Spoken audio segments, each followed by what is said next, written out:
Hi guys, just wanted to show you how I do my foods and how I've lost 75 pounds. So here we go. As you can see, this is my refrigerator. That was what I had bought in produce.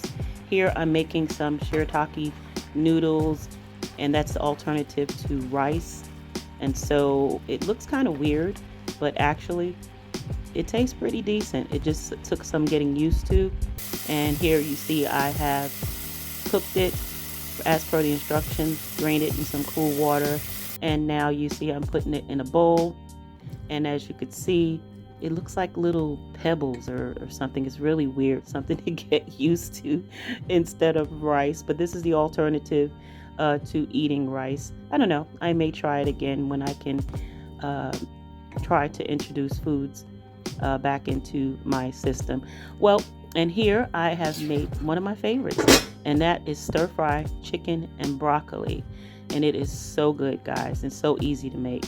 And so I just use my wok and some Chinese seasonings and herbs and carrots and broccoli and chicken and low sodium soy sauce and ginger, and lo and behold, I will never go to the Chinese restaurant again because I know how to make it.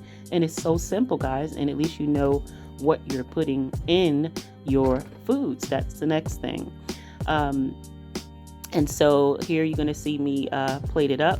And these are all of my low calorie foods, my low carb foods that has helped me to lose 74 pounds. And that's getting prepared for my vertical sleeve gastrectomy. So I just kind of wanted to show you some of the foods that I eat. Now, doesn't that look good? And I got to tell you, it tastes amazing. It smelled amazing.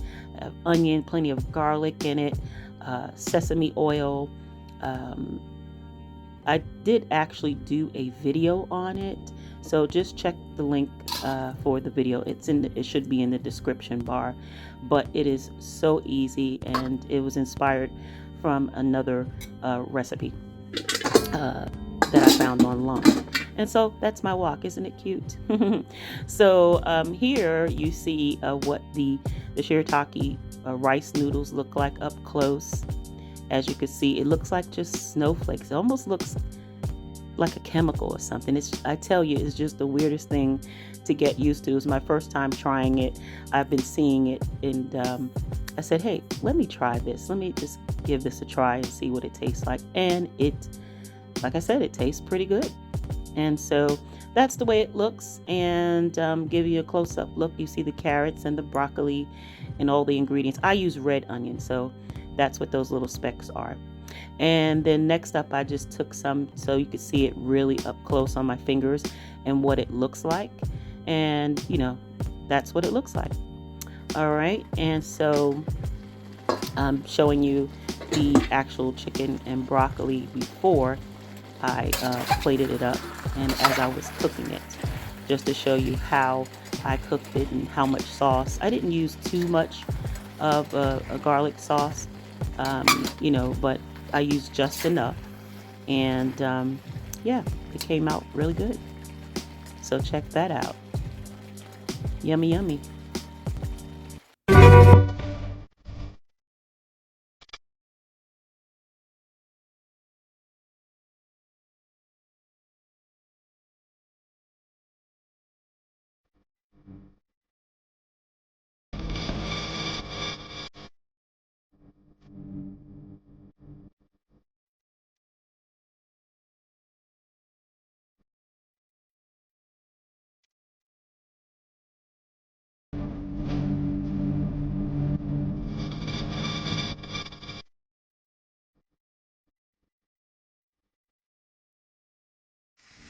Okay, so we're back, and this time I wanted to show you just some bell peppers, red peppers, onions, garlic, and those are chicken breasts, like chicken cutlets that I just pan fried in some avocado oil.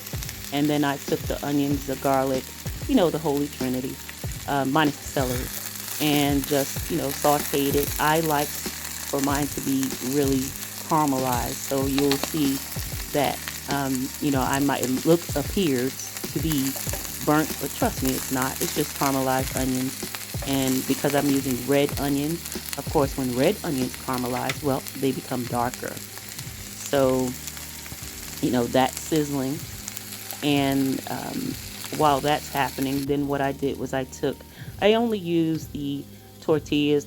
As you see, this one is the Olay, the low carb Mexican tortillas. And you see all of the stats there. And this is really good because it has flaxseed in it.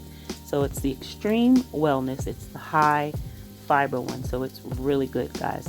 And it's better than bread. And I like the tortillas better than the keto bread. But this is, as you see, keto friendly. And so that's what it looks like. I've taken one out. And then after I emptied the pan, I just placed one in the pan and let it get a little toasted on one side. And then I would flip it over and just warm it on the other side. So the other side is actually going to be my inside where I fill, and then the outer one will be kind of toasted just to pick up those caramelized flavors that's left over in the pan. And next is the chicken, and I'll just cut up the chicken breasts in these fine cuts as you see. And then it'll be time to plate. But look at that chicken. Doesn't it look good? And the only thing I did was put just garlic and regular seasonings on it, and season it to your taste. But I'd use everything with garlic, onion powder, and some chicken seasoning, and sometimes chicken seasoning, but complete seasoning is what I use, and some pepper. No salt on anything. I don't cook with salt. And so as you see, I just arranged it on the tortilla as such, with the caramelized side down. And then I just emptied some of the the caramelized onions and peppers into this just regular pan. Always have a tin-foil pan, just like grandma. So that's what home cooking is all about. And just spread it along, and put as many onions. I do like a lot of onions and green pepper, so I put a good bit of it on mine. And doesn't that look good, guys? And so no need for any sauce or anything. And just look at that caramelized red onion. Yummy. Doesn't it make you hungry? It's red pepper, it's green pepper, it's yellow peppers. So this is a low carb pizza that I made with Ezekiel English muffins. First time doing that, and it came out really good. And next up is low carb pizza that I made with cauliflower. Coming up is a wrap with salmon with lettuce, onions, and carrots. So I made some spaghetti sauce with some low carb spaghetti sauce, no sugar virtually, basically. Just took some green peppers, just took some red onions, some onion powder, garlic powder, onion powder, garlic powder, oregano, basil, basic Italian seasoning, and then I added some spinach in it. So I want some more spinach added to this, so I'm just going to use some of this baby spinach and just let it wilt, and then dinner will be served. So it's real easy. I just have some spinach left over, and I'm just going to take it and just let it wilt. I like a lot of spinach because then I get my vegetables in. So usually I'll use this for the salad. You see some that I'm just going to have to take out and remove because it's just a little bit overripe.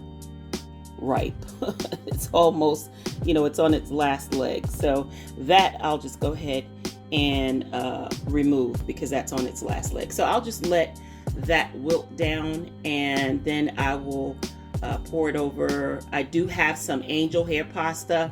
I'm eating pasta. Sometimes I eat pasta, but it's very rare because I'm doing low carb. So in the days where I don't do low carb, well, that's when I add it in. So yeah, guys, I just added in the remainder of the spinach. In fact, all of that was left in there before it goes bad. And now I'm just going to put the top over it and just let that wilt down. And then I'll come back for the finished product. And we'll plate it up once the angel we'll plate it up once the angel hair pasta is done. The water's boiling in the back. I'm only going to make a very little bit of it. And just to come back and show you the nutrition facts of the angel hair pasta, because 2 ounces is a serving. I'm going to have less than 2 ounces of that. As you can see, it doesn't have any fat, 1 gram of fat, and no saturated fat, trans fat, cholesterol, sodium. But look at the carbs. 42 grams of carbs, which is only 15% of the daily value. But if you're trying to do low carbs, I try to stay under about 60, 70 carbs. Then, you know, I definitely want to watch what I'm eating prior to and after I indulge in carbs. So, you know, if you subtract the grams of fiber and from the carbs, it's about 40 grams, but then it has 2 total sugars, which is low. It does have the 7 grams of protein, which is good. And look at the folic acid. Wow, that's 45%. That's pretty good. And the iron, 10%. And then you have, you know, the niacin, 20%, and thiamine, so, and riboflavin.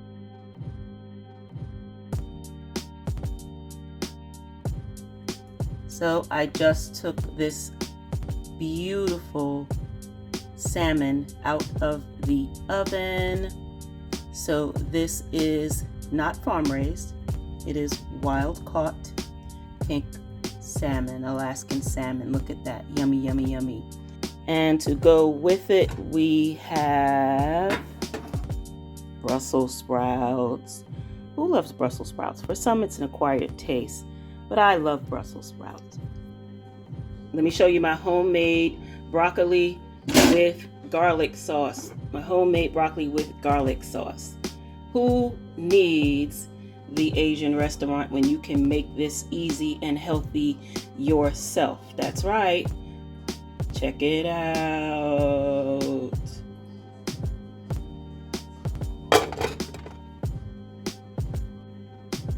And here I just quickly sauteed some, the steam.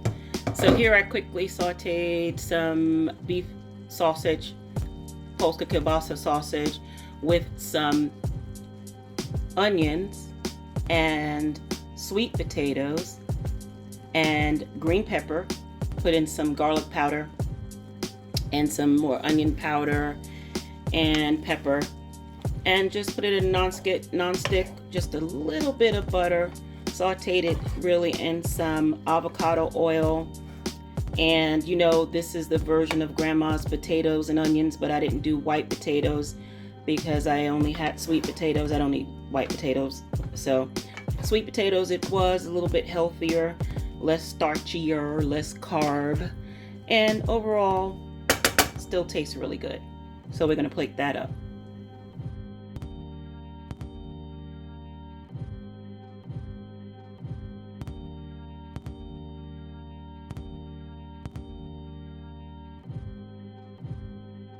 Now this is actually my favorite crock pot vegan chili. Go check it out in my playlist for the recipe. Don't forget to like, share, and subscribe. Thanks for watching, guys.